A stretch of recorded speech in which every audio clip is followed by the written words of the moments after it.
Thank you for joining us for this recorded web briefing from the National Archives and Records Administration. In this webinar, Lynn Stewart and Tim Ennis give an in-depth tutorial on how to submit your transfer request in ERA. Let's join the session. Thank you very much, Paulette. I hope everybody can hear me okay. And I'm hoping that Paulette, yes, good. And please type a note into chat if for some reason you're getting an audio problem or if we start fading away here. I'm Lynn Stewart. I am the lead for the Annual Move Coordinating Group of the National Archives and Records Administration. And we are, of course, the folks that oversee and literally coordinate annual move activity across NARA. And this is a group of folks who come from a number of different parts of NARA's organization, and it's very, very cross-organizational within NARA. And we really are interested in providing you with the best information we can about how you can use ERA for the FRC annual move. Tim?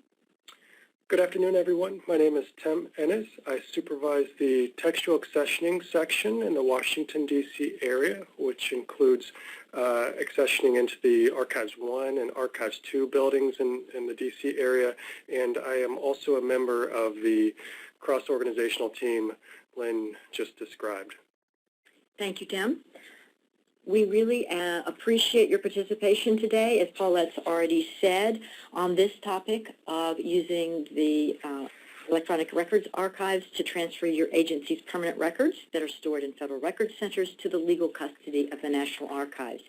Let me mention right now, just in case the whole term transfer, which can be very confusing because it has many different meanings within our whole universe of records management and archives. Today we're talking about transferring records that are already in the FRCs, the Federal Record Centers, that already are determined to be permanent records into the legal custody of the National Archives. We are not going to be talking at all about transferring agency records to Federal Record Centers for storage. They're already there, and these are permanent records, so we're talking about legal transfer today. This presentation is an overview of what you will see when you work with the transfer requests that are created in ERA for the annual move. The annual move is a short term that we simply use to talk about an entire disposition year cycle, a process which actually occurs throughout every year, every calendar year, every fiscal year. There are usually 2 or 3 quote-unquote annual moves in different stages going on at any given moment, both for the National Archives and for your agencies. I hope you all had an opportunity to do the online ERA training, which is at archives.gov, for transferring records. Lessons 1 and 2 are the most pertinent. Review the ERA agency user manual. There are also some brand new video training aids available. I mean, I really mean brand new. Some of them have only been up for a matter of a couple of weeks. Those include 5 short video FAQs that are on the topic of using ERA to transfer records to NARA. These are fairly brief. They run from a little under 2 minutes to, I think the longest one is about 4.5 minutes. They're very, very, very nice. And there's also a video of live instructor training from the ERA boot camp on transferring records in ERA, which runs a little over an hour. And another of our colleagues, Dawn Sherman-Fells, did that training, and she does an excellent job. So I very much encourage you all to take a look at that video as well. It's not specific to annual move, but gives you lots of wonderful information about transferring permanent records. For 2016, NARA loaded 12,207 transfer requests into ERA on behalf of agencies for permanent records stored in the Federal Record Centers. Our practice is to include the upcoming eligibility year, which is 2016, as well as including transfers with disposition dates in the FRCs that are overdue. This year we included, not just 2016, of course, but 2011, 2006, 2001, and 1996. This follows our current practice of including overdue permanent records in 5-year increments. In addition, in this year in particular, there are 225 transfers that were more than 20 years overdue for transfer to the National Archives that were identified as part of a NARA project. So in addition to the 2016 stuff and the 5-year increments going back to 1996, we do have some additional records that are going to appear as transfer requests that have been overdue for quite some time. And we're hoping that agencies will go ahead and act on those for us. This over 1,200 transfer requests that we just loaded on the 1st of October represent 177,873.8 cubic feet of records. That's a lot of permanent records that the agencies have created that are included in this year's annual move. These include records that are currently stored in 13 separate federal record centers and involve 19 different NARA archival units. Some quick review about basics about FRC transfers in ERA. The draft, these are transfer requests in draft for your action, and they are based on eligible FRC transfers. NARA creates these on behalf of the agencies from information and data derived from ARCIS, which is the FRC operating system, as well as from ERA record schedule information as well. One FRC ARCIS transfer becomes one ERA transfer request, or TR, including the fact that if you have an older or an FRC transfer that has been broken out, split for some reason, that becomes a separate record in ARCIS. So every separate ARCIS record becomes a separate TR.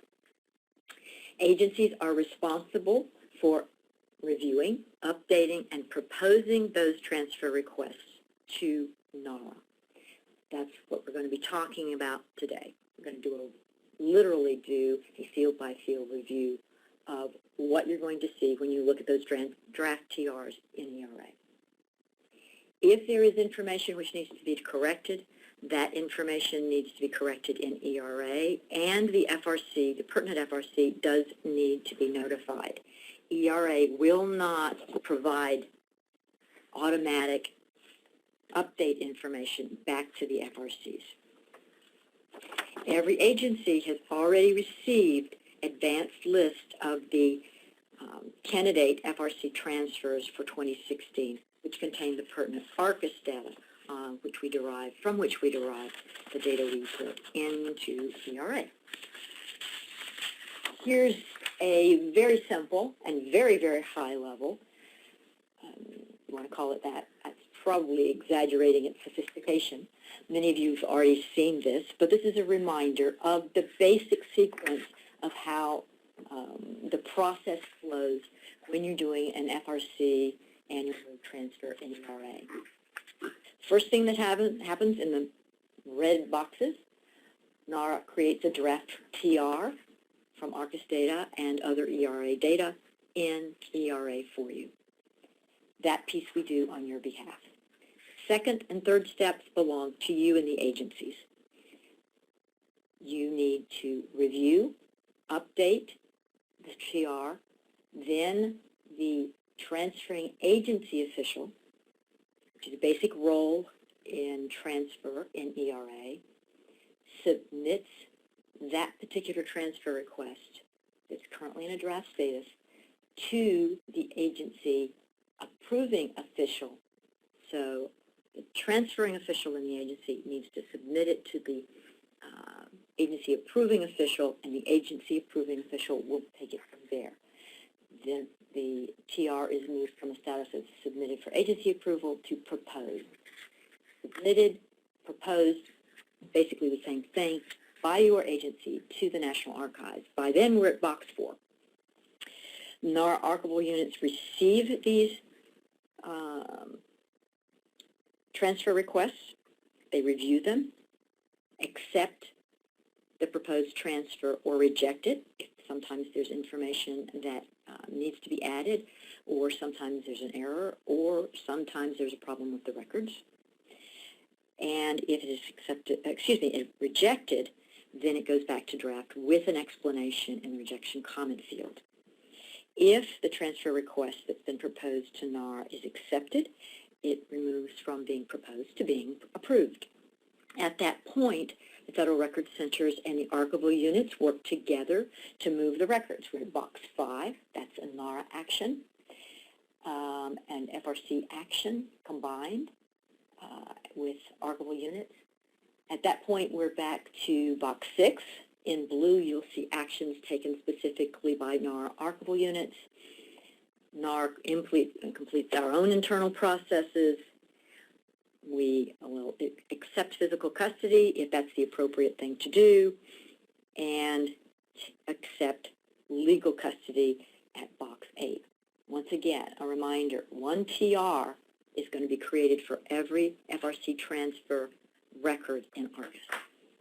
That's how that works. And again, very, very high level. And of course, it doesn't include any of the steps that you take in the agencies to do your own internal review, nor does it include NARA's internal processes for review either. Tim, would you like to talk about finding your annual move transfer requests in ERA? Absolutely. Thanks so much, Lynn. As Lynn described a moment ago, the ERA system was loaded with just over 12,000 transfer forms a few weeks ago, and there's a lot of transfer documentation in the system. A key for effectively processing the sort of the workflow Lynn previously described is finding the transfer forms. And the ERA system is equipped with basic and advanced search, which facilitates search and retrieval options. I will next walk through a basic search. When searching for annual move transfer forms, the first step is to log into the ERA system as the transferring agency official. When logging into the system, the user that's logging in must have the transfer agency official as one of the roles assigned to their account. There is not a separate login for each role. Rather, the roles are tied to the user form that's submitted initially. So that's a key. When the user submitted the form requesting the account, the form needed to include transferring agency official in order to effect this step. So that's the first step, logging into the system, and then subsequently conducting an advanced search. An advanced search will enable the user to search a variety of keywords or other specific fields for specific transfer forms. This is a key when searching the ERA system to ensure that the forms that are being returned or retrieved from the system are specific to the annual move. When conducting the advanced search, the business object that needs to be searched is the transfer request. A business object is a term that's unique to the ERA system, which in effect in this context means the form. The ERA is used for both scheduling and transfer activities, and as such, there are several forms that agencies may use when completing the scheduling and transfer process. For this purpose, for the annual move, the business object or form that needs to be searched is the transfer request. The next step would be inputting the keyword 2016 annual move, searching for draft status, and the 4-digit record group.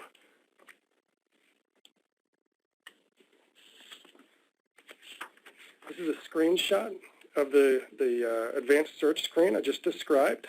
And as you can see, the keyword includes this would be the 2016 annual move.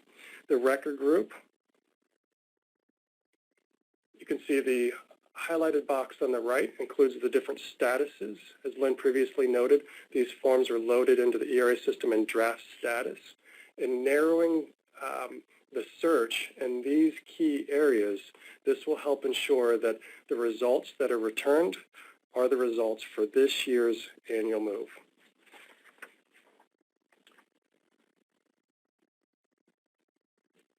When applying the search criteria, in selecting the search button, search results will display, which would appear similar to that which is being displayed on the screen currently. As you can see, these search results include a listing of transfer request numbers. The first column on the left is the TR number. This is the hyperlink to the form, which can be selected to retrieve the form. In a moment, Lynn will walk through the form in more detail and include screenshots which display the form. And in advance of that, the mechanism for accessing that would be selecting the TR number. And when selecting this hyperlink, the system will ask you if you would like to view the form, or there's a couple of other options which may not be pertinent to this exercise. But again, the search results will include the transfer request number, which is a hyperlink and takes you to the form. We'll also include several other pieces of information or pieces of metadata which would relate to the transfer form. This includes the ERA-generated transfer request ID, which I just covered, the ERA disposition authority, the FRC transfer number, which, as Lynn previously mentioned, is a one-to-one link with the FRC transfer number in the ARCIS system, among other fields.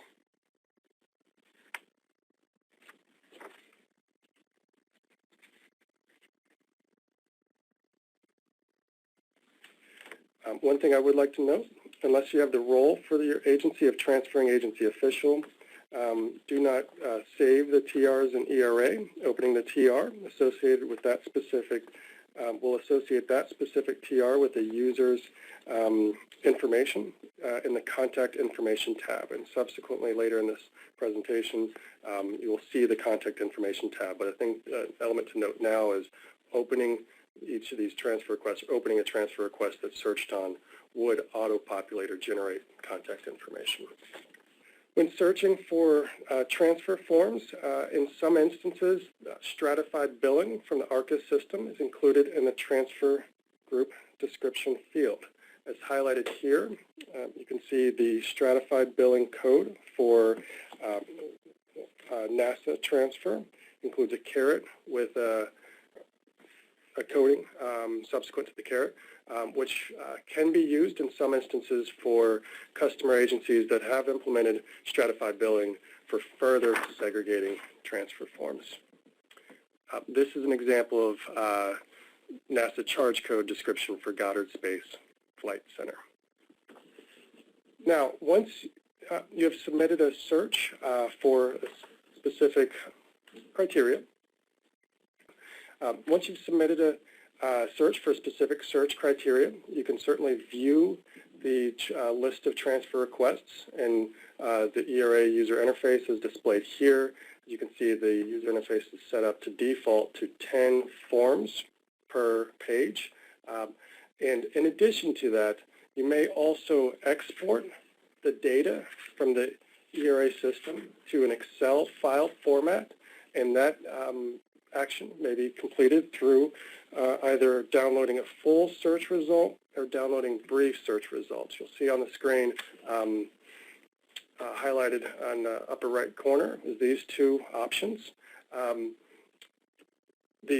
Downloading the full search results will produce an Excel file, multi-tab Excel file, which will include all of the content from the ERA transfer form from the tabs, the General Information tab, the Transfer Details, the Contact Information, Signatory tab. It will also include workflow events, which in effect would be all of the signatures, including the date timestamps and the individuals that signed the forms. Also, the brief search results also is a search option, and this includes a smaller subset of fields.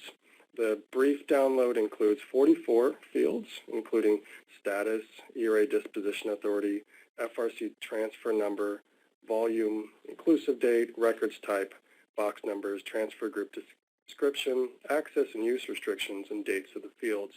As we walk through the fields, you will see many of these in subsequent slides. When downloading search results, especially the full download, please keep in mind that downloading hundreds or thousands of records could take several minutes. Be sure to limit your search criteria for those records you actually need. You can see Appendix H in the user manual for search instructions and examples, and for tables, which explore these options further. Okay, I will hand this to Lynn for additional information about the transfer form itself. Great. Thank you very much, Tim, for walking us through a number of the basic strategies for finding your transfer requests in ERA. Sometimes that's a very basic thing. You know they're there, but you're not quite sure how to get at them the first time. So thank you very much for that information. We are actually going to talk about each of the tabs in the transfer request form. Again, what we're going to be seeing is examples of data as it's just been loaded in the draft status. There are general information tabs, transfer details, contact information tabs, signatory information, related assets, and attachments. And we're going to talk somewhat about all of them. So everybody brace yourself. At the very top of the first tab, what we have is the general information section of the general information tab. At the very top of the form itself, you will find the transfer request number, TR-record 4-digit record group number, followed by the fiscal year in which the transfer request was created in ERA, and the last 4 digits are simply sequential numbers that the system assigns the order in which the transfer request was created. But this is definitely a fiscal year date system, so that the center date there is going to be the fiscal year it was created, not the calendar year. You will also see right across from that, toward the upper right on your form, is the status. This, of course, is in draft, but whatever status it happens to be in that applies to the materials that you are looking at, the TR that you're looking at, will display there as well, whether it's submitted for agency approval, in proposed status, approved status, etc., and so forth. So, in the General Information tab, the very first piece of information is the Disposition Authority number. This is really the concrete basis for the creation of any transfer request in ERA. It must have a disposition authority which exists in ERA on the schedule side. This is an ERA system generated ID number for the disposition authority. For born in ERA record schedules, this number will begin with DAA. If you want to think of that as Disposition Authority Agency, that's a fairly good mnemonic. For record schedules that were approved previously, not born in ERA, the system number will begin with a DAL, Disposition Authority Legacy. This does not mean that the legacy does not mean that this is an invalid authority. This must be a valid disposition authority. This will correspond to the SF-115 and item number of the actual authority. Later down on this same tab, we'll take a look, and you will be able to see the legacy disposition authority number, which will be the SF-115 and SF-115 item that is the foundation for this DAL number. Keep in mind that the DAL numbers are simply, again, system-generated numbers. When this legacy schedule information is entered into ERA by NARA staff does this. Agency staff does not. You do not need to enter existing disposition authorities based on SF-115 information into ERA, we will do that for you. And we'll touch on how you get that done in a minute. The number will correspond with the record group that corresponds with that 115, but the rest of the number, again, is just a kind of a dumb number. The year will reflect the year in which that information was entered into ERA. It will not be the year that the 115 was approved. And the final 4 digits, again, they're simply system sequential numbers. So it really is important to know what DAL number matches up with what legacy 115 number. And again, that will appear on the initial tab, the front tab, the general information tab, and we'll look at that in just a second. When we create these for you, you will notice that you have the agency or establishment will already be there for you. The record group and its number and name will already be there for you. You will notice that something over on the right-hand side, electronic legacy data, does not apply to anything that we're doing in the annual move, so that will always be known and it will always be grayed out. However, beneath the record group, you will see a couple of fields that you can indeed give us useful information. One is major subdivision, and the other is minor subdivision. You may enter data about these two entities, the major subdivision and the minor subdivision, of the part of your agency that created the records. We do not want to know what part of the agency you work for. We don't want to know your records management major and minor subdivision. We want to know if you're sure about the information, if you're sure this is correct, the major and minor subdivision of the unit that created the records. If you don't know that, simply leave it blank. This is not a required field. It's great to have, but it is not by any means required, and please enter it only if you know for sure what that information is.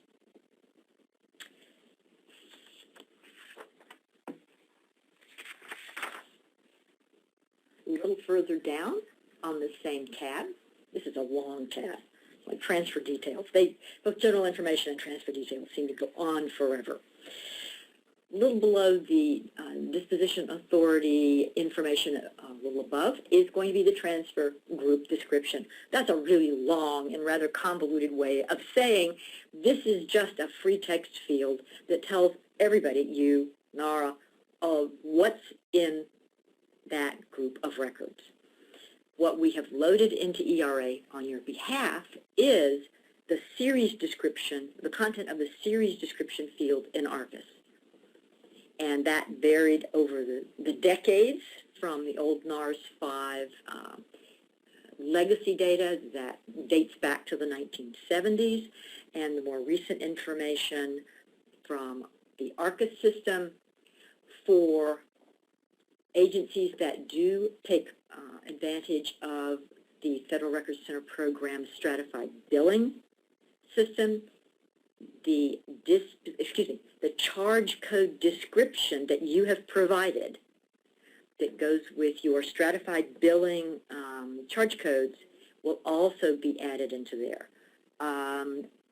Tim showed you an example of a search that included a NASA TR, and the information from the old NARS 5 system for the series description was in there, but it also had the description that was provided by the agency for that charge code.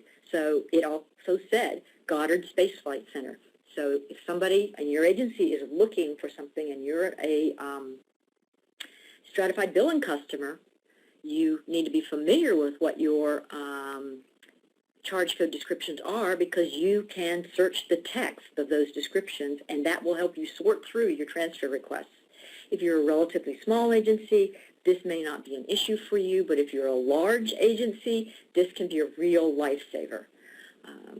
For example, in this case of NASA, sometimes they have thousands of transfer requests in a single annual move. They really need to know whether it's Goddard or Langley or Jet Propulsion Lab or Kennedy Space Flight Center or Houston. So if you are one of those folks who use that option in the FRCs, please familiarize yourself with these because it can really, really help you out. In this same section, again, you will see the Legacy Disposition Authority number. Again, a very fancy term, a little awkward perhaps, but what that is the underlying 115 and 115 item number that actually indicate that these records are permanent and it's the authority on which the transfer is based. The type of legal transfer for these kinds of records that we're talking about is always going to be the annual FRC move. Please do not change that. Also, grayed out should always say security scan no, because none of these records are electronic and being conveyed electronically. The transaction number type is actually quite important for agencies and for NARA because it indicates that this is indeed a record center transfer number, and the transaction number, in this case I believe it's the transaction number from the Washington National Record Center, that will appear in ERA exactly as it appears in ARCIS. So you will be able to match up your ARCIS transfer numbers with your the information in your transfer request in ERA because those two numbers match precisely. Again, don't mess around with that number because if you change so much as a dash in it, it's no longer going to match. Moving further down the tab, the record schedule item title. This is literally the title of that item, of that disposition authority item from the original Standard Form 115 or the Born in ERA record schedule. That's exactly where it comes from. If it looks like something odd and says something like paper copies, that's because that's exactly what the title of that particular item is. Inclusive dates, something that we would like you to pay attention to. It gives us the beginning date of the records as well as the end date. We're not looking for the bulk information here. We're looking for the earliest and latest. That's why it says inclusive. This is information we derive from the Standard Forms 135 that you provided to the Federal Record Centers at the time you transferred the information. So this is what's in ARCIS, and that's what we have put into ERA for you. If you feel that that needs correcting, you may correct it here, but you also need to let the FRCs know. Now, we're beginning to get to some real nitty-gritty here because we're beginning to get to the access restrictions section of the General Information tab. I'm going to go over this for a few minutes, and then I think that we're going to ask Paulette to read us back the question that we had earlier about a specific, very specific question about how to fill this out for confidential business information. The access restrictions section, keep in mind that this is extremely important information. Often the information here may indicate that these records are national security classified or contain personally identifiable information. But the point of access restrictions is just that. These are restrictions that you have on records and who may access them, who may see them in the first place. Again, this is very important and it's a very critical section. We derive all the information that we can from what is in ARCIS, but that is not necessarily every piece of information the National Archives use in order to transfer those records. Let me point out to you that one of our brand new video FAQs, I believe it's the second one on how do I identify access restrictions such as FOIA exemptions on a transfer request in ERA. Again, it's not very long, but it's a very useful little few minutes of your life, and it's now available. The information, again, we have in ARCIS, we may have partial information, but we may not have complete information. In order to edit a field, you need to click on the ellipsis. I'm going to show you one of these in just a minute. Even though these boxes Here, specific access restriction, security classification, statutory citation, and special marking appear to be gray, which normally means you can't edit them. You can edit them. And so the gray background does not mean anything. You may click on the ellipsis and you will see a pull-down list. You may still make more than one selection. That is true of both the specific access restriction, the security classification, the statutory citation, and the special marking fields. All of those have pull-down menus, which appear when you click on the ellipsis.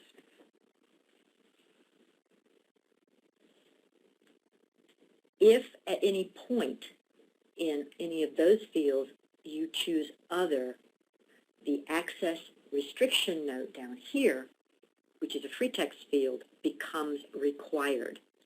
So if you're going to tell us none of these things in the pull-down list apply except Other, you will need to explain to us fairly precisely what the access restrictions are. The default for anything that we note in ARCA, based on ARCIS data, that might have any kind of access restriction information at all indicated is going to be restricted fully. So look at that, and you need to determine within your agency whether or not that continues to be an accurate description. However, if the records contain national security classified information, we will expect your access restriction status to remain restricted fully. This is a blow-up of the specific access restriction field. Again, you can see that. The specific access restriction you can see better now, and the specific access restriction information. Paulette, if you can make this a little smaller, then people can see the other red box, which is around the pick list. Right. I don't know if you can make that bigger or not. You do see that in this particular instance, we're using an example of materials that are national security classified, and the FOIA that you need to choose in this case, oh, I beg your pardon, is not national security. It's personal information. I apologize, folks. So all of the FOIA exemptions are listed. If the records, when you have them, are under these FOIA exemptions, you need to tell us which one. In order to choose more than one, you simply use Control and click. If you need to tell us about more than one FOIA or other kind of specific access restriction, push down Control and then choose the correct ones. Then you use your little green button here to move it from this side to that side, and come down here and click Confirm, and that the revised information will appear in the appropriate box. A couple of other things here. While I'm thinking about national security classified information, as you know, if the records are or were national security classified, you will also need to attach to your transfer request NARA Form 14130, Classified Records Transfer Checklist. We'll talk a little bit more about that later, but if you're indicating that these were or are classified or contain classified records, national security classified, you will need to do that.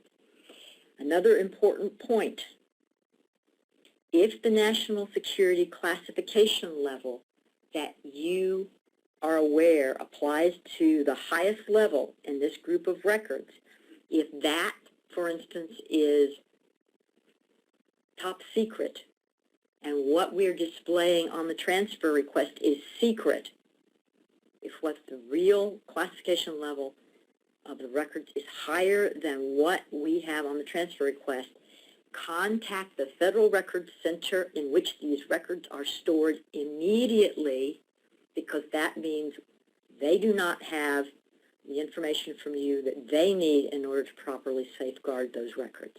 If they think they're confidential and they're actually top secret, they need to know that. Then they need to know that now. Okay. Oh, by the way, there's another video FAQ, one of the new ones. Number 3 is on the topic, how to identify classified records on a transfer request in ERA. So, that talks about the checklist.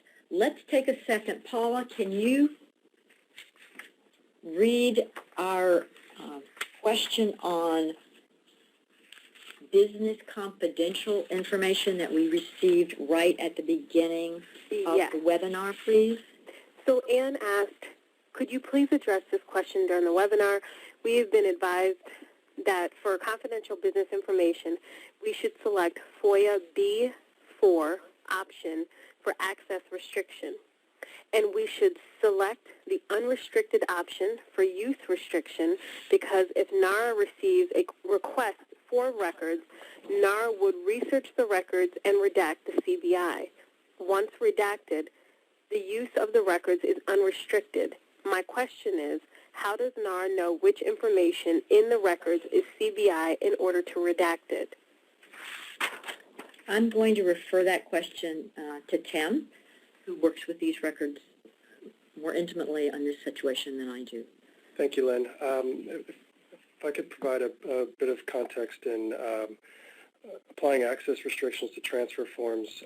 First, the transfer form, this section of the transfer form is a mechanism for agencies to identify the access restrictions that agencies would apply to holdings based on the FOIA. Now, when updating transfer forms, I would suggest agencies consult with FOIA officers regarding appropriate access restrictions and apply access restrictions as appropriate, update the transfer forms as appropriate. And the examples described, B4 trade secret may be appropriate in that situation, and that certainly should be cited on the transfer form, and the transfer form should be updated to restricted fully status. Trade secret may be appropriate for CBI. By way of example, KFC's secret recipe, which I think everyone would like to get their hands on, if that appeared in federal records that were being transferred to the National Archives, that's certainly something that we would need to surface during the transfer process. But there may be other instances where internal, deliberative, or pre-decisional information is in the records for which there would no longer be access restrictions. It's important to consult with FOIA officers, and if there are any questions about access, to contact NARA early during the transfer process. Records which are offered to the National Archives are inactive historical files for which continued business need typically has ceased, or I should say has ceased, and deliberative matters should be resolved, and records would typically not include pre-decisional information.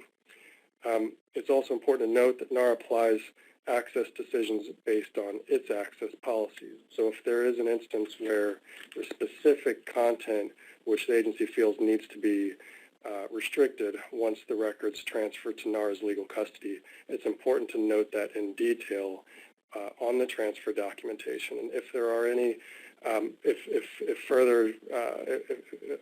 there are any further questions, I would encourage agencies to contact NARA through the annual move inbox, email inbox, which Lynn will provide at the end of this brief. Thank you very much, Tim. Ann, did that help?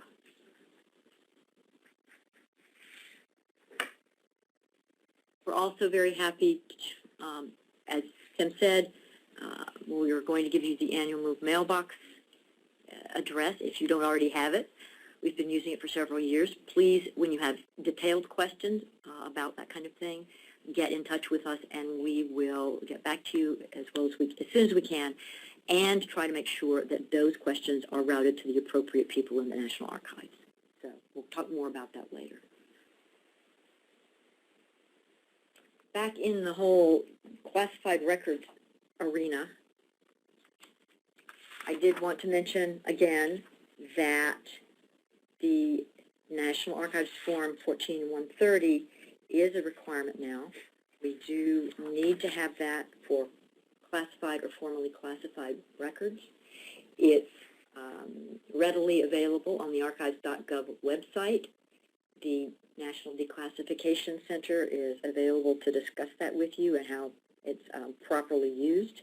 Do keep in mind that every transfer request in ERA that needs a classified records checklist needs a separate one. Please do not list multiple TR numbers or FRC transfer numbers on a single classified records checklist.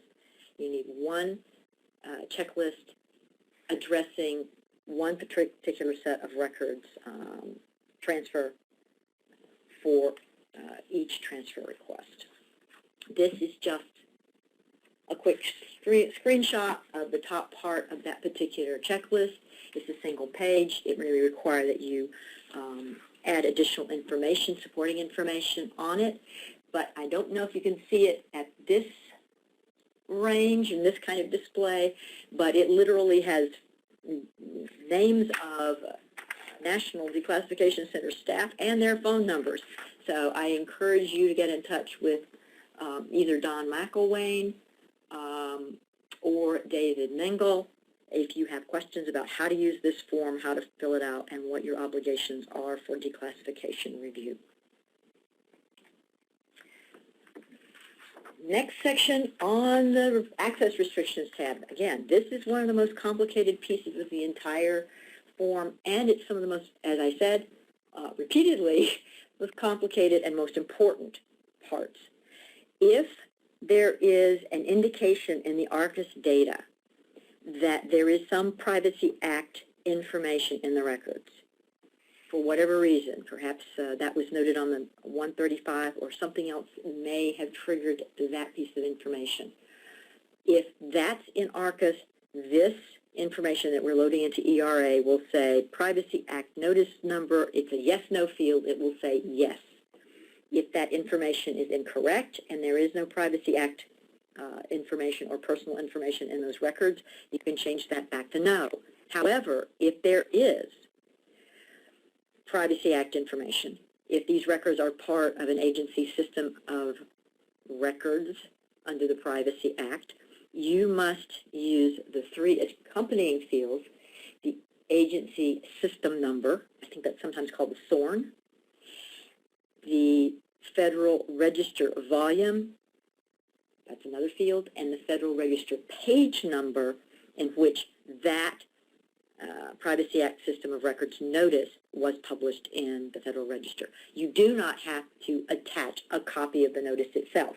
You just need to tell us what the notice number is and what its Federal Register volume and page number are. Again, those are free text fields.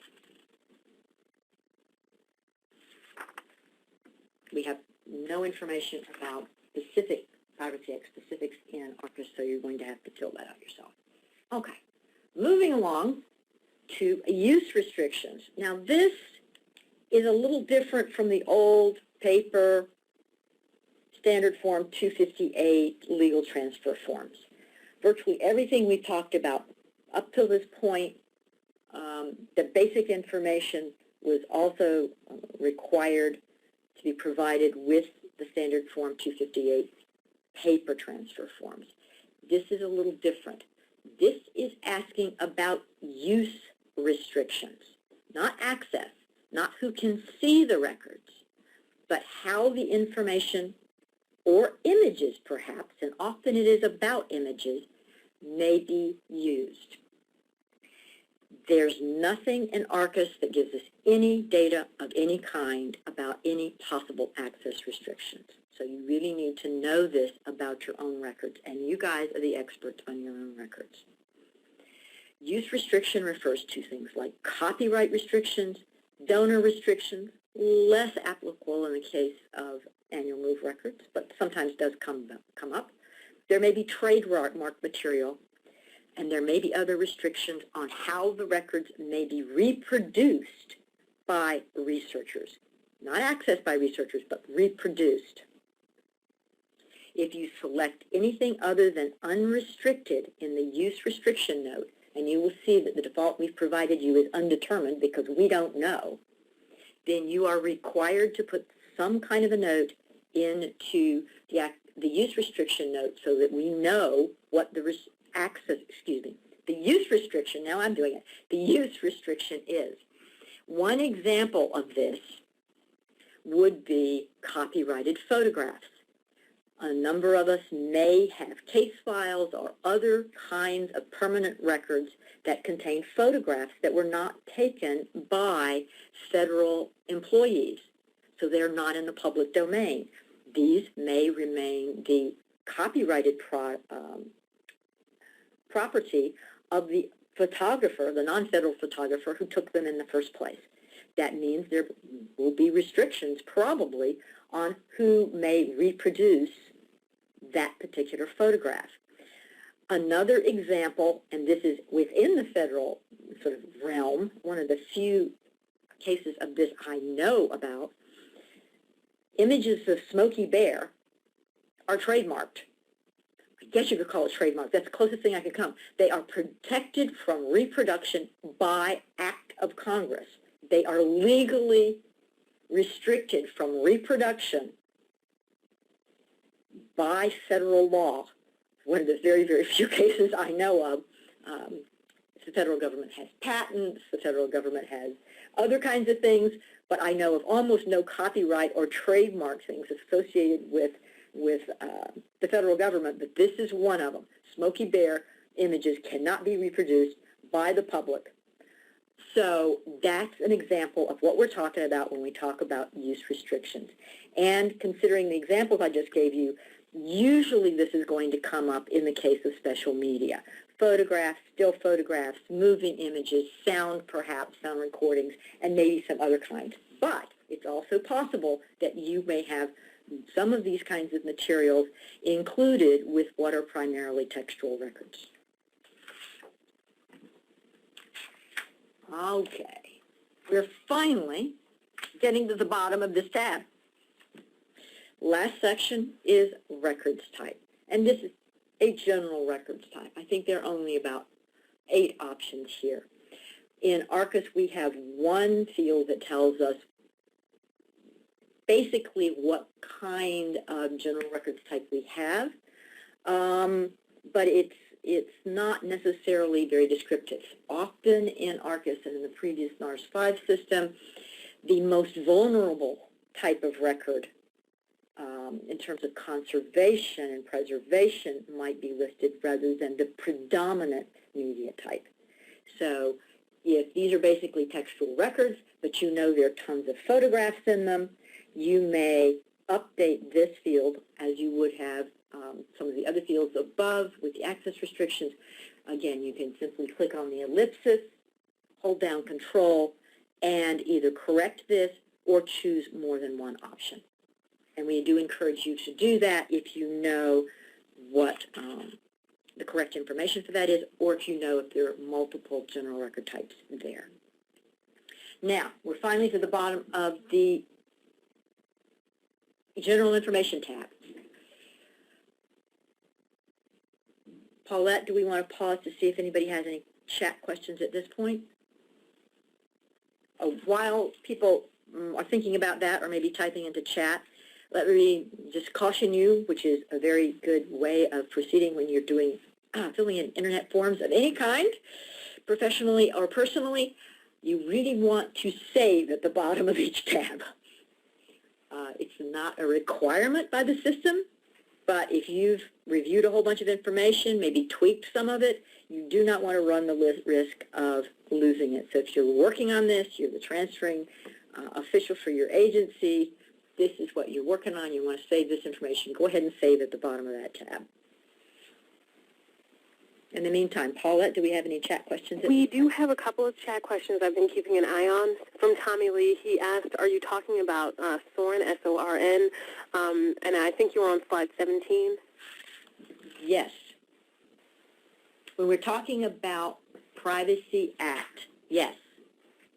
SORN, S-O-R-N, is the acronym usually used for a system of records notice, which would be followed by a number. Did I get that right, Tim? Okay. So the number that we're asking you for in the agency system number field is indeed the thorn, followed by where that notice was published in the Federal Register. That is how a system of records number or a system of records covered by the Privacy Act is established. It has to be published as such in the Federal Register. So we're asking for the SORN number and the publication information in the Federal Register. And if I remember correctly, most SORN notices probably would include that. Is that right? Maybe not. But it's information that should be available to you and to your FOIA folks. Okay. I have a question. I'm going to go back up to the top where we had a couple of questions. Derek asked, if you transfer the TR in ERA, will it disappear in ARCIS? No, it will not. The ARCIS information will be appropriately updated at the appropriate time, depending on what happens with the transfer request. Sometimes these are updated in mass, sometimes they're done individually. The Federal Records Center program is working in the direction of making sure that FRC transfers that have annual move transfer requests in ERA created move into a status of accession generated. That may not, they will not happen instantly on the 1st of October when we load them. But unless when the records are proposed in ERA, the archival units are going to review them. They're going to make a decision about whether they approve them and so on and so forth. Even when the records are transferred legally, your ARCIS record will remain there, and it will indicate that those records, the status of those records will be updated to accession. And that's after all of the processes in ERA and in ARCIS are completed. So accessioned records do not disappear from ARCIS. There may be a little time lag in terms of ERA is updated to a specific status. That may or may not be an appropriate process trigger. There aren't any automatic triggers. Process trigger for the FRC folks to update the ARCIS record to a new status, but eventually for accessioned records, both in ERA, you will have legal custody accepted, and in ARCIS, you will have a status of accession. So Michelle asked, she said that she's within her organization, she's the records manager. They call her an RML. And she reports to the command's records manager. What level is the training that we're currently doing for? Is it for the end user or for the command? Okay, that depends entirely on how your agency organizes access to ERA. This is for folks who are actively working in ERA on transfer requests. If you do not have any responsibilities in ERA to evaluate these transfer requests or approve them or track them, then this is probably not relevant for you. That may be a conversation you'll want to have with your senior records officers. Those are decisions made agency by agency, and that depends entirely on the agency records officer decisions about who should have what roles in ERA, who should have ERA accounts at all in your particular records management organization. So it's a question, unfortunately, I can't answer. If you have an ERA account, the answer is probably this is your level. If you don't have an ERA account, the answer is probably maybe not. But you may be asked, if those are your records, by the folks who do have those ERA accounts and who do propose these had the roles to propose these to the National Archives, this might give you some insight into what your senior records officers are asking you about the records that are included in these transfer requests. This is transfer details. There is hope. This is the second longest tab. All right. At the top, we have something easy.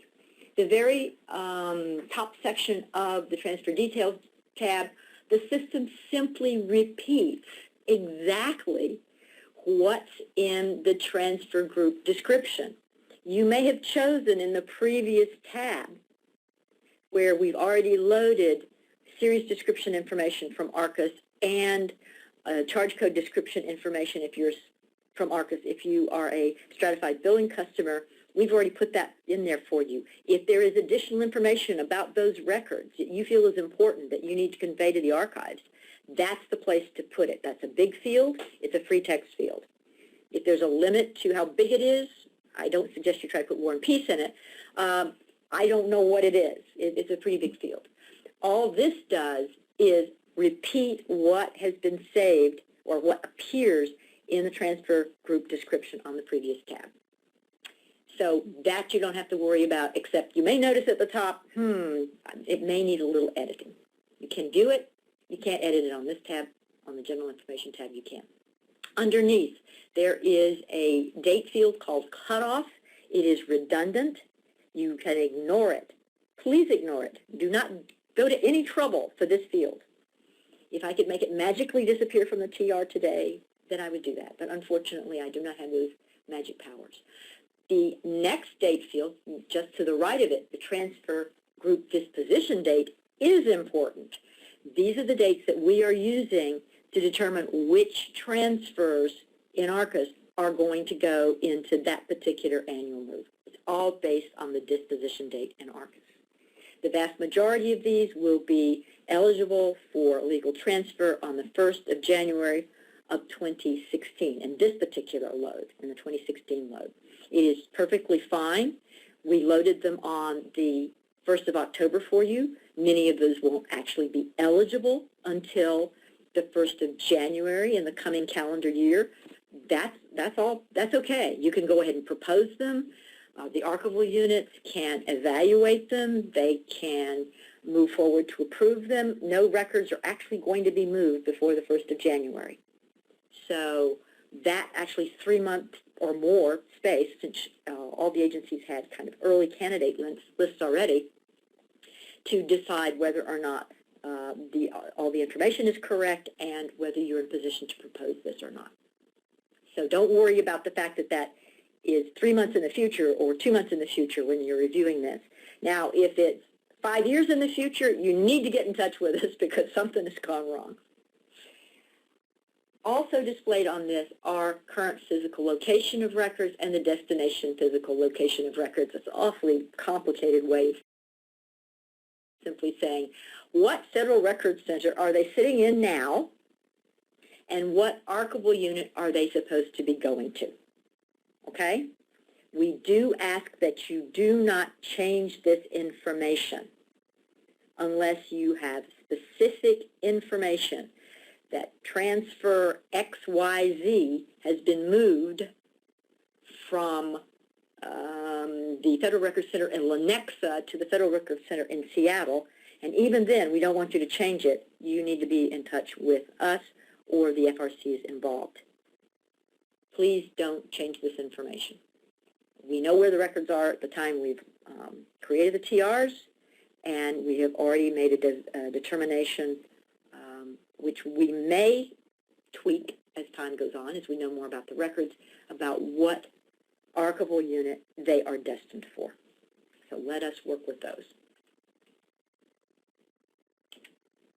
Further down, same tab, we have a section about transfer method. There, for annual move records, they all exist in some kind of physical format. None of them are stored in the cloud at this time. is certainly occasional conversations about FRCs doing something along those lines, but that has not happened yet. So all of these are physical records. Even if they're the handful of electronic records that are stored in the Federal Record Centers and are permanent, they are still on physical media. So our only two choices here are physical means electronic records on physical media or physical transfer of non-electronic records. Literally 99.9% of these transfers should have physical transfer of non-electronic records box checked. I think of the 12,000 plus, we may have had 3 to 5 that were electronic records on physical media, and we have noted those. After that, you will see physical media type. On the first tab, on the General Information tab, there was information about very general records types. Textual records. Again, the vast majority of these are paper textual records. They might, however, be textual records on microfilm. And in this particular example, you can see that we have indicated that this transfer is a single box of microfiche. They're textual records on microfiche. They might be cartographic records on microfiche. But the vast majority of them are indeed textual records on paper, but we do have a fair amount of other kinds of media. Special media may be indicated here as well, different kinds of microforms as well. You will see under container description, we have simply put in a note. The quantity indicated under quantity is simply the number of containers. If it is indeed a box of microfiche, neither you, the FRCs, nor anybody else wants to go through and count how many pieces of microfiche there are in that microfiche box. So we're saying we have one box. It might be a microfiche box. It might be some other thing. We've got a box of microfiche, and the quantity information is simply the number of containers, not the number of pieces, individual pieces of paper or anything else in that particular box. Under list of containers, a little further down, we get a little more specific about what kinds of containers we have. In this example, again, we're talking about a single container. We have entered that information in there for you. That's from ARCIS data. We have also indicated the container type. Once more, the vast majority of these transfers are stored in standard Federal Records Center cubic foot boxes. However, there are other types of boxes. There are tubes, there are bundles, there are flat boxes, there are fiche boxes, there are microfilm boxes. So there are a variety of possibilities, even though the vast majority of this stuff is going to be in standard FRC cartons. Do not worry about this container description. If you are doing a direct offer at some point and you have a non-standard container, you may need to indicate that this is an other container type, and in that case, you would need to describe the container and give the specific dimensions of the container. In this case, we're doing it for you. We have a standard container, and we have entered in the appropriate dimensions for that container. You don't have to overwrite it. You don't have to do anything. Again, don't mess with this unless you know there's something particularly wrong, and it's better to get in touch with us first. The system will indeed come up with a total container volume. It will take the dimensions of each of these containers and the number of the containers and do the math, which is a lovely thing. If the number of containers is changed, if the container type is changed, the system will redo the math. So you don't have to be concerned about this unless you are discovering that in our transfer request, we're indicating that there's a single box and you think there are 5 boxes. That may be something that you want to check. It may have been split or broken out in ARCIS or in the previous system, NARS 5. But if you don't believe that's the case, or you've confirmed that that's not the case with the FRC staff or with your ARCIS data, there may be something a little off on this. We may need to revise this to reflect that there are 5 boxes instead of 1. But the vast majority of the time, you will not be bothering this. These are the container numbers. These are box numbers. This is a one-box transfer, and the box is numbered box 1. There are one-box transfers, which are remnants or breakouts or splits or whatever.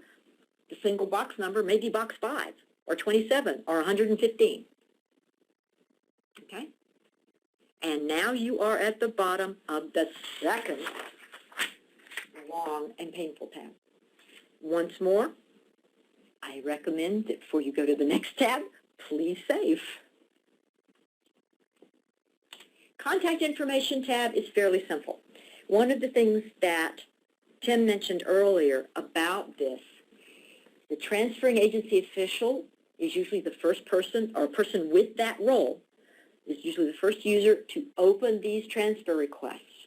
That user's ERA profile information, name, title, email address, telephone number, will be supplied from the user's profile, if you're the person opening this, from your ERA user's profile into this section, so you don't have to type all that. If it is incorrect, you have the option, by the way, at the very top of your ERA screen, there is a there's a link where you can go into your own user profile and update your title, or if your email address has changed, or if your phone number has changed, you can update those things in there. I think your agency is fairly stable. If you open this and you're not the right person and save it, your information is going to go in here. And the transferring official for your agency that's supposed to be reviewing this, their information will not fill in. Yours will stay here. This is why we're asking you, if you are not the transferring official for this particular transfer request, please don't go in and sort of putter around in these things and then save them, because your information will basically be in the way of the information autofilling for the transferring official ERA user. When the agency approving official, who might actually be the same individual with multiple roles, very common, gets to the point of making an approval decision on this and submitting it to the National Archives, their user profile information will fill in this section as well. This NARA contact, don't worry about this. If you are doing a direct offer and you've got somebody that you're working closely with at NARA and you want to put their information in here, fine. But for annual move type material, this is not going to get this to anybody any faster. Okay? You really don't need to put any information in there. At the bottom of this same tab, where what we have displayed is transferring agency official when that person does their work, the agency approving official when that person does their work, you're going to leave the NARA contact blank. Underneath that, there's space for other contacts. Actually, you can use the add button right here to add additional pieces of information. If you really, really want NARA to know that such and such a person is the right person to contact when they're reviewing this, you may put additional information in here. But again, most of the time, they're going to go back to the transferring official and the agency approving official with their questions. Another thing we do not want you to bother, do not touch. This is an other contacts where we have installed or auto-loaded or loaded for you and us the information about what annual move this was, the date of the annual move, that it's an annual move. Here is a piece of information about the fact that this is a system-generated transfer request. That can be an important piece of information. This is the phone number of the ERA help desk. So if you're in the TR and something's gone really wonky and it keeps crashing or whatever, it won't save. You've got the ERA help desk phone number right in front of you, as well as their email address. Okay? Do not bother this data. You use this data and we use this data in order to find, when we're searching, way back at the beginning of our conversation, in ERA, to find a specific annual move. If you take this out, it disappears from our search results. It disappears from your search results when we're looking for a specific annual move. Okay? We put this in here to be helpful, but we also put it here for the specific reason of making sure that everybody at NARA and everybody in your agency can find transfer requests associated with a specific annual move very easily by a very simple search criteria. Okay? So leave this one alone. That's all you have to do in the other contacts. Basically, all of this fills in for you. Okay? You basically don't have to do anything. Next tab is an information tab. Again, it doesn't require really any interaction on your part. It's the signatory information tab. It will show you the date that this particular transfer request was created by NARA in ERA on your behalf. All right? Each action taken on it, other than just saving drafts, you don't want that to pop up as a signatory because that's not a signatory action. Each signatory action, the transferring official submitting this to the agency approving official, again, even if that's the same person, the agency approving official proposing it to the National Archives, the National Archives archival staff approving the transfer or rejecting the transfer, as happens occasionally if there's stuff that needs to be corrected. As this transfer request moves through the process, other actions taken by NARA staff on this transfer request will be recorded here. So if you're interested in seeing what's happening with a group of transfer requests, you can search at various, a variety of search strategies you can do there. And if you want more information about that, we can talk specifically.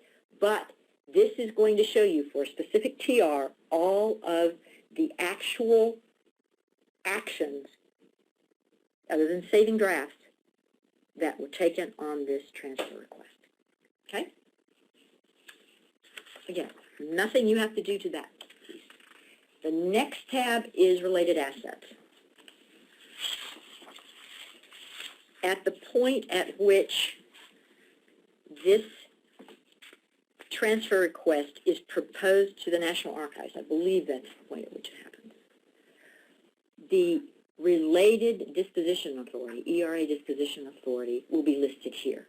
So up to the point until it is proposed to the National Archives, there will probably not be anything in related assets. Eventually, there will be a link to the disposition authority, the DAA or the DAL in ERA, and a link to the transfer processing results form, which is a form that is used by NARA archival staff to evaluate and work their internal processes and track their internal processes as they move this transfer request through the accessioning process.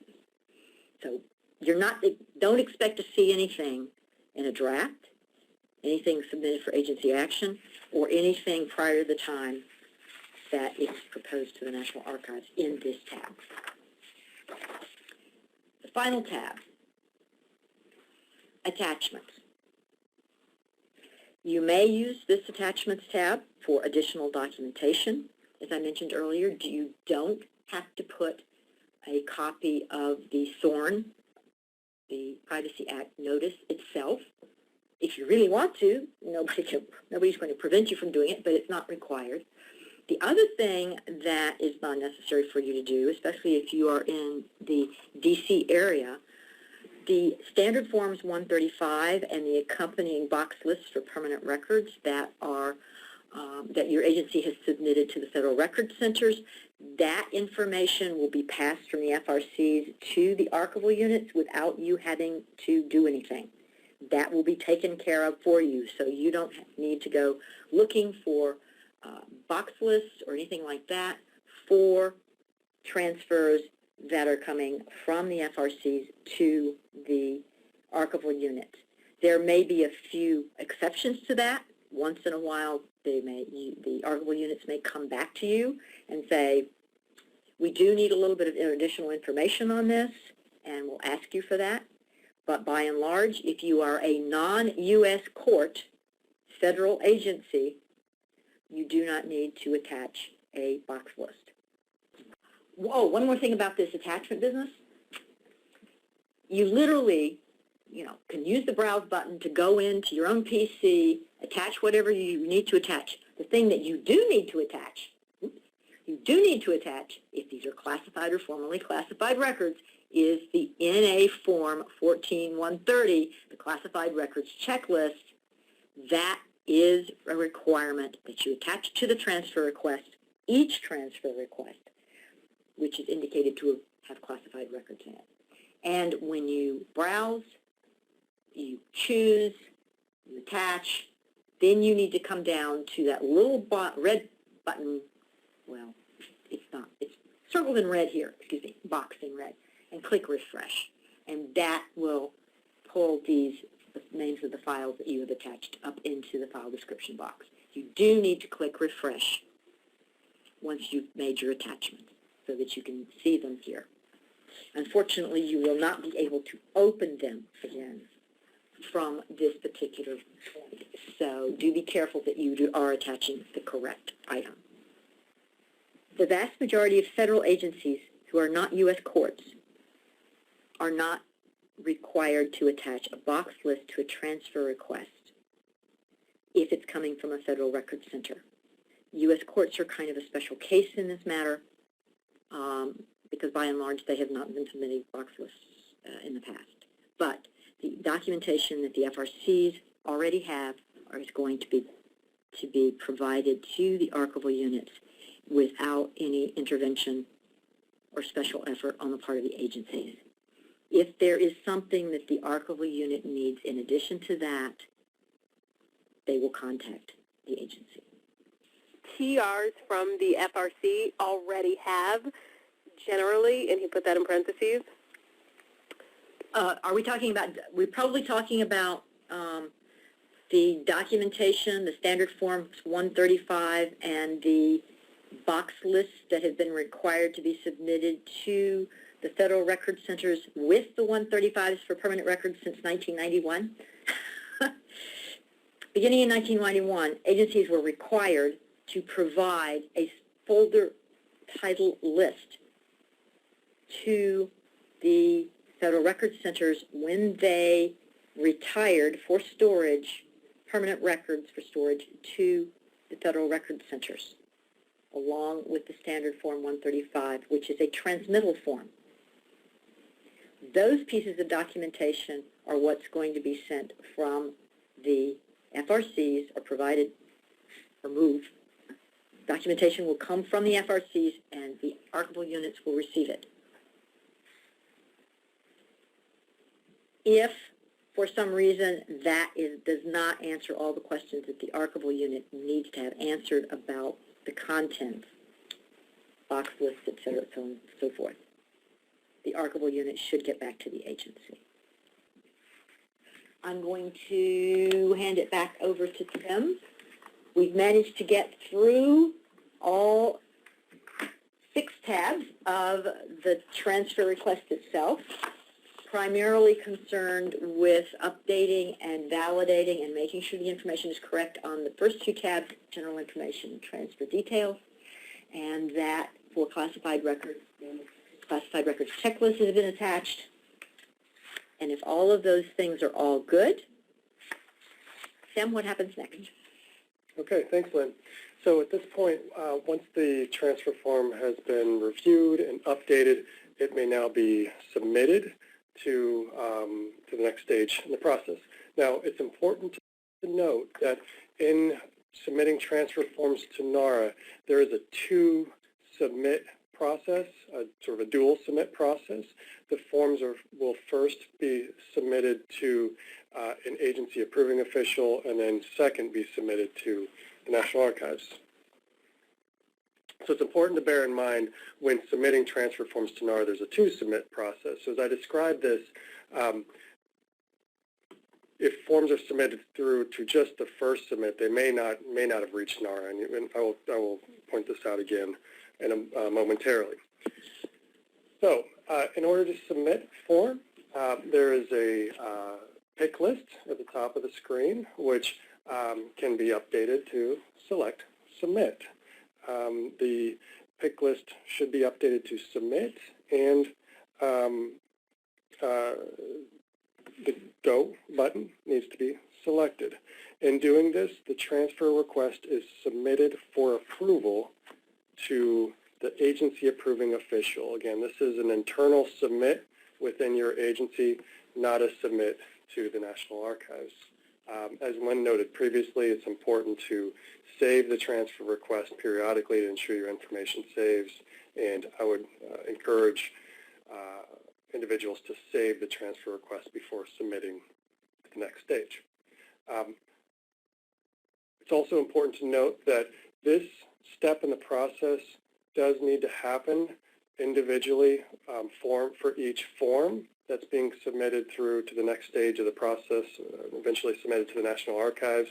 I will in a moment describe sort of an en masse, a bulk submit process, but that does not apply to this particular stage. And that is in part because the forms will have just undergone a review and update process individually, one by one, as Lynn just described. So this is the process for the first submit, and it's an internal submit to your agency, and this submits the form to the agency approving official. The agency approving official may propose the transfer request for approval by the National Archives. I will describe that process momentarily. The ERA will provide a task notification indicating that action needs to be taken on a particular transfer request, and an agency approving official may also reject a transfer request, which will then return to draft status.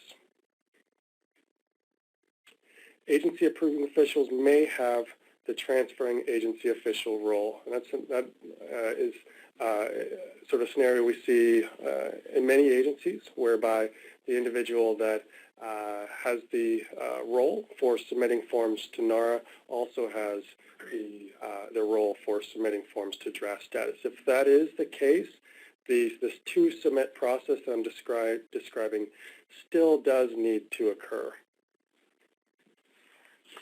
So once the form is then submitted for agency approval status, the agency approving official can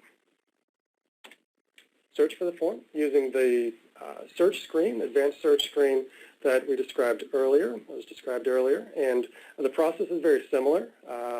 In fact, it's virtually unchanged, except that the status of the form has been updated from draft to submitted for agency approval status. So the agency approving official may search for TRs in the submitted for agency approval status, or set their user profiles to receive a task notification or email indicating that actions need to be taken on a particular transfer request.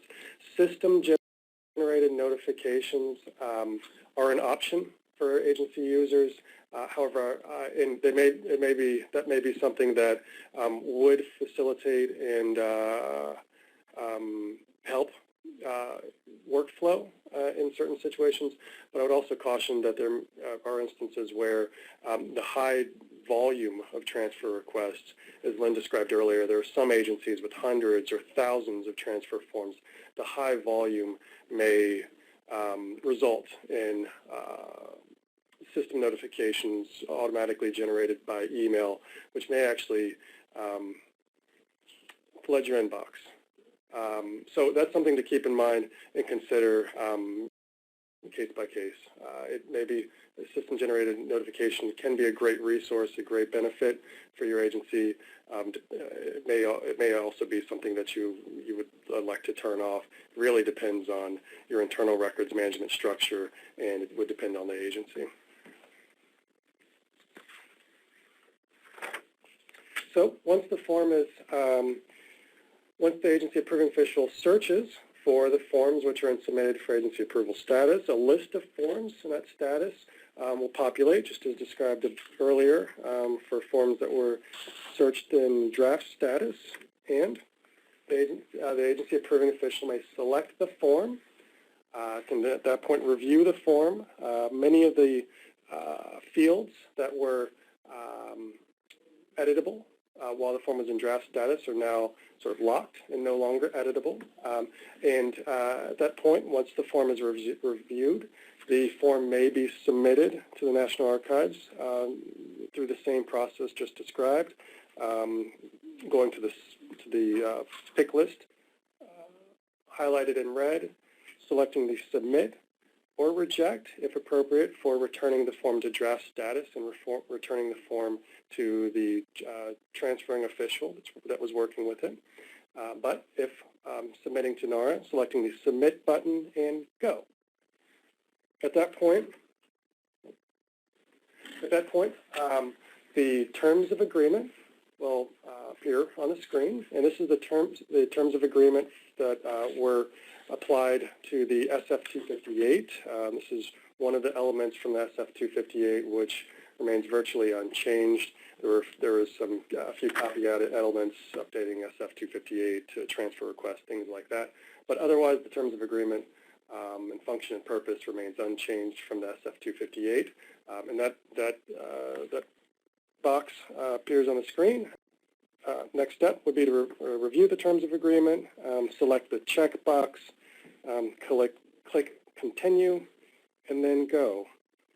So at that point, the status of the transfer request updates to proposed, and the form has been submitted to the National Archives in the ERA system.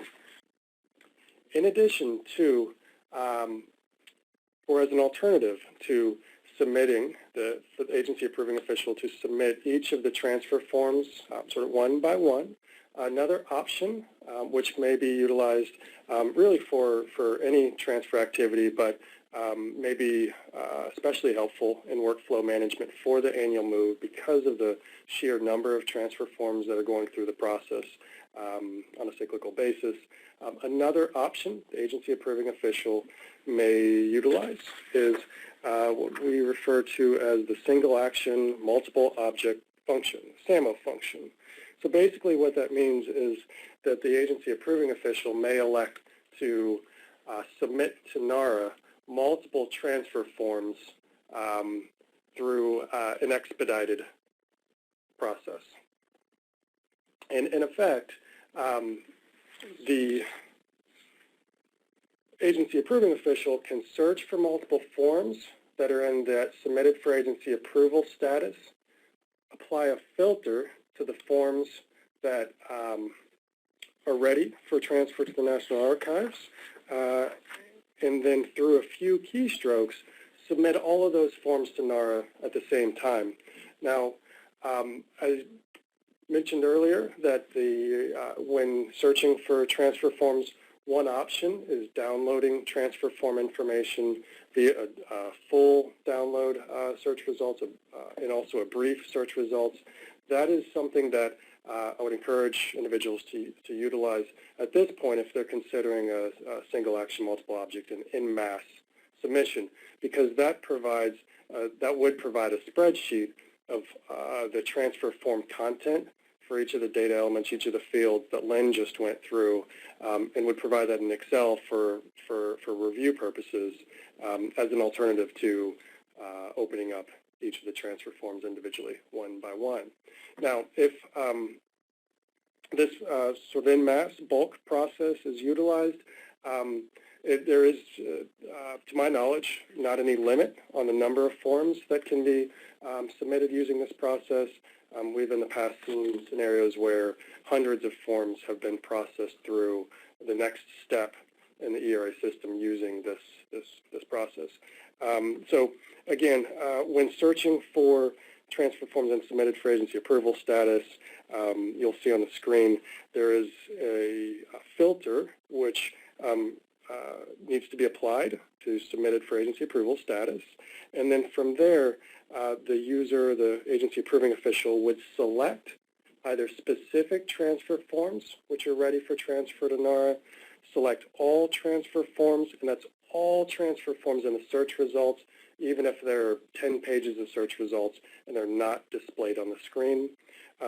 Select all search results on the page, or none. If you inadvertently select all and you meant to select 2 or 3, you can undo that by selecting none. So that would be the next step after filtering, selecting the specific transfer forms which are ready to transfer to NARA, and then for NARA, and then selecting submit here.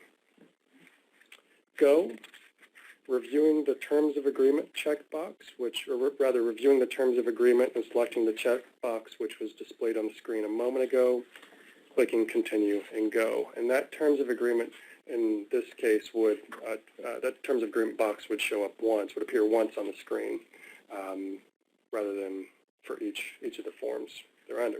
So again, the SAMO, the mass action, that is a tool that's available for transfer forms that are submitted for agency approval status, which may be utilized to expedite workflow. That's a decision that agencies would make based on internal review processes.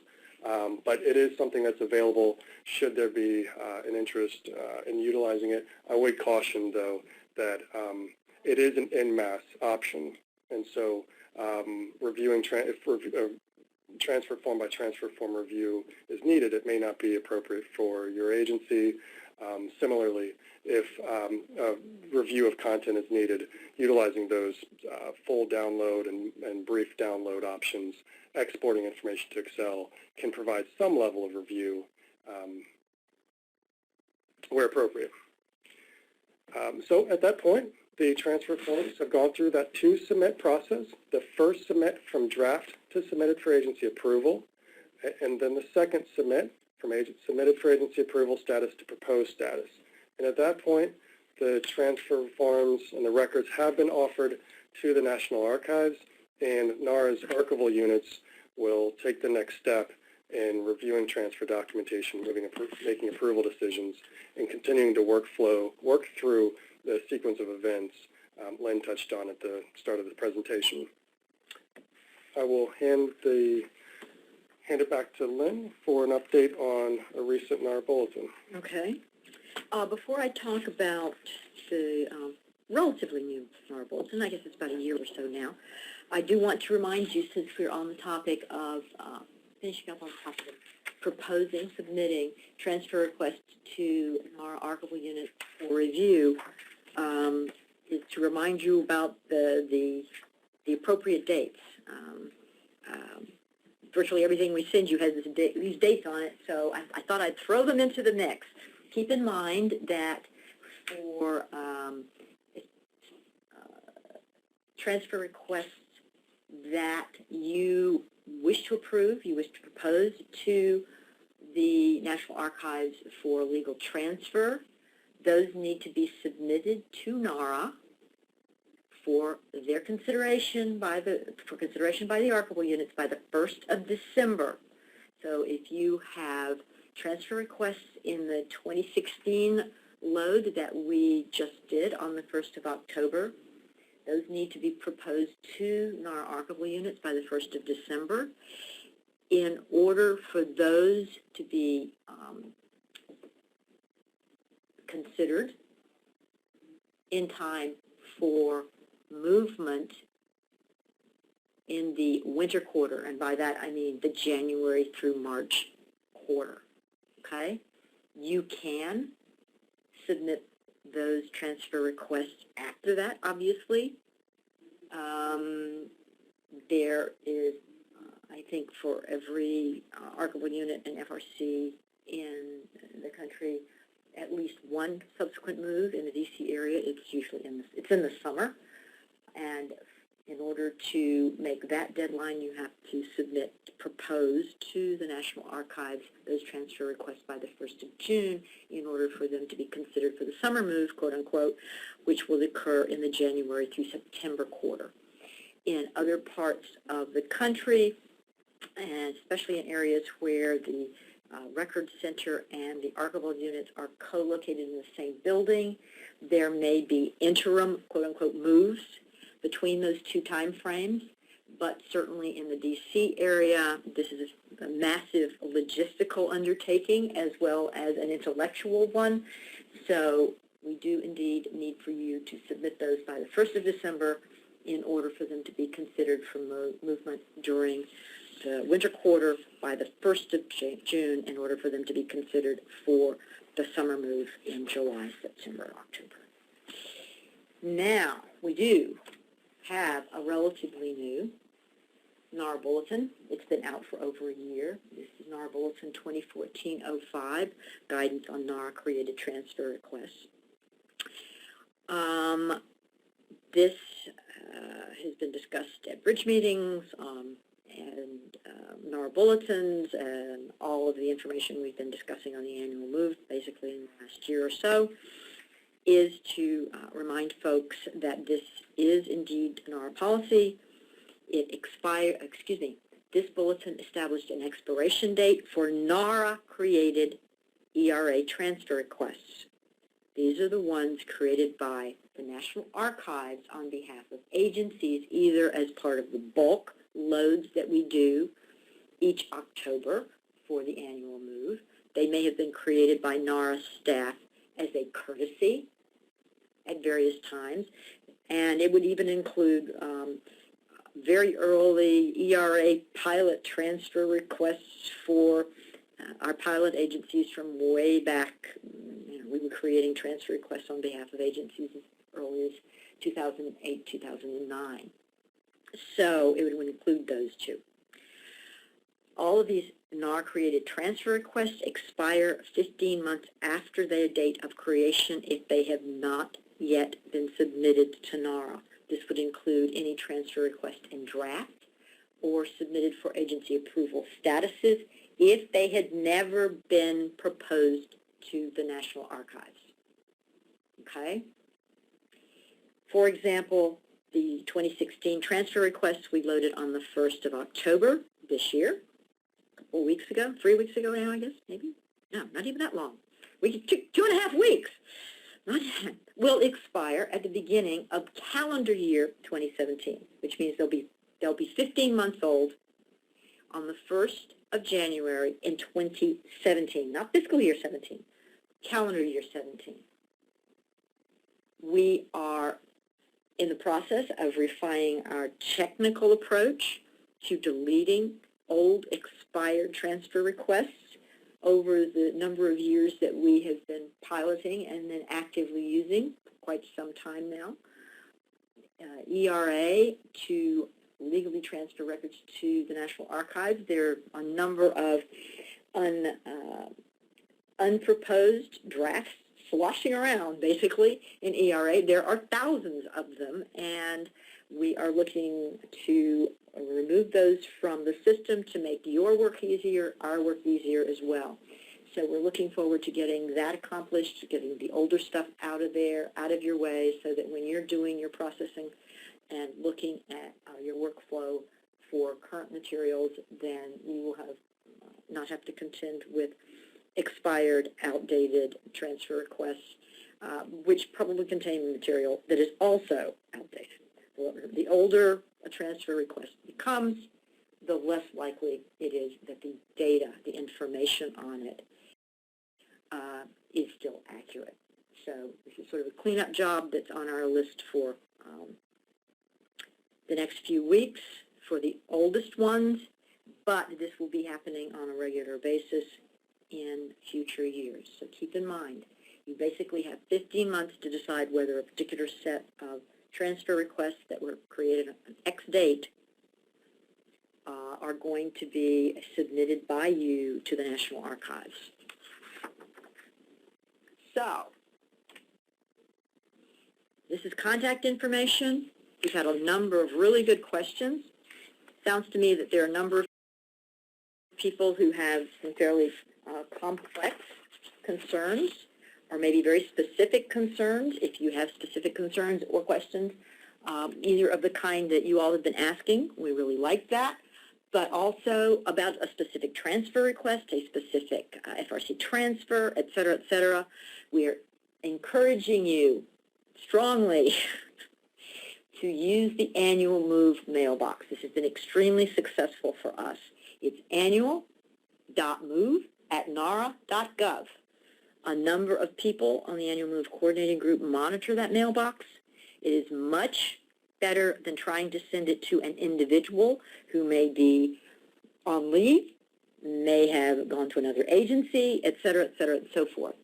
So add this to your Rolodex. I don't guess people have Rolodexes anymore, but it's simple. We monitor it. We will get the information, the question, to the right people in NARA to try to get an answer for you. So use this. Particular information about reviewing TRs, the kind of complex questions we had about what's the status of trade secrets and what's their FOIA thing and confidential business information, etc. Some of this can get pretty detailed with access specialists. So we're looking forward to seeing that question in the annual move mailbox as well, plus any other follow-up questions you guys may have. We will, of course, take a few minutes in a minute to see about more questions in chat. These are resources. You guys all got the slides. So you've got information, you've got the hyperlinks, you may have to copy and paste them. These are our basic transferring records online lessons, 1 and 2, on archives.gov.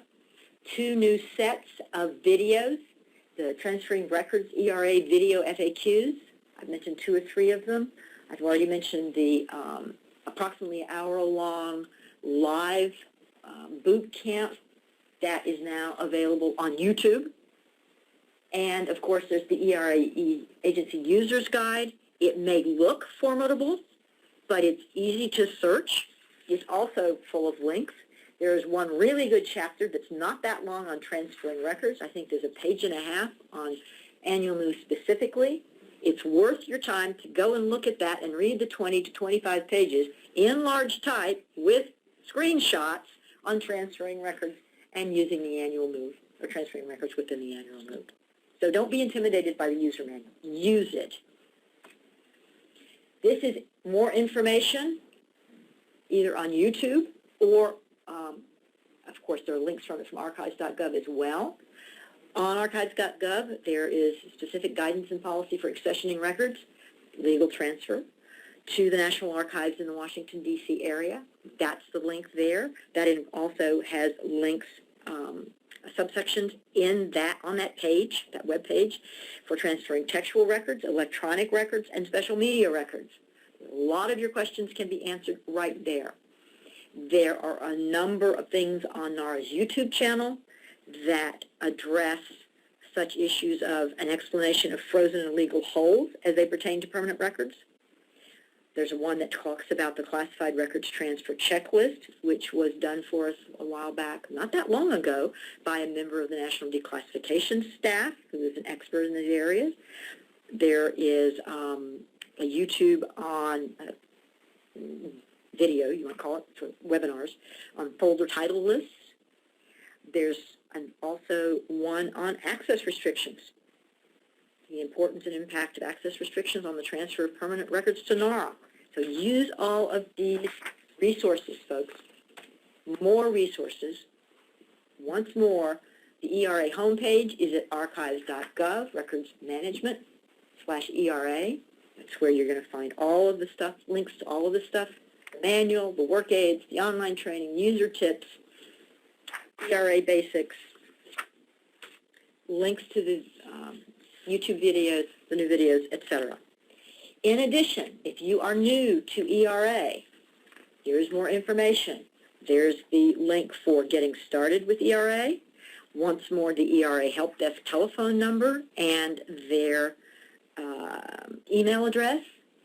They're extremely helpful, especially with technical matters. I occasionally get myself muddled up with concurrent logons, and so I have a fairly regular. I have them on speed dial myself, and I use ERA all the time. Oh, okay, unmess up my thing. Help me update my password. Everybody's passwords, including NARA staff passwords, expire every 90 days because that's the best security approach we can take.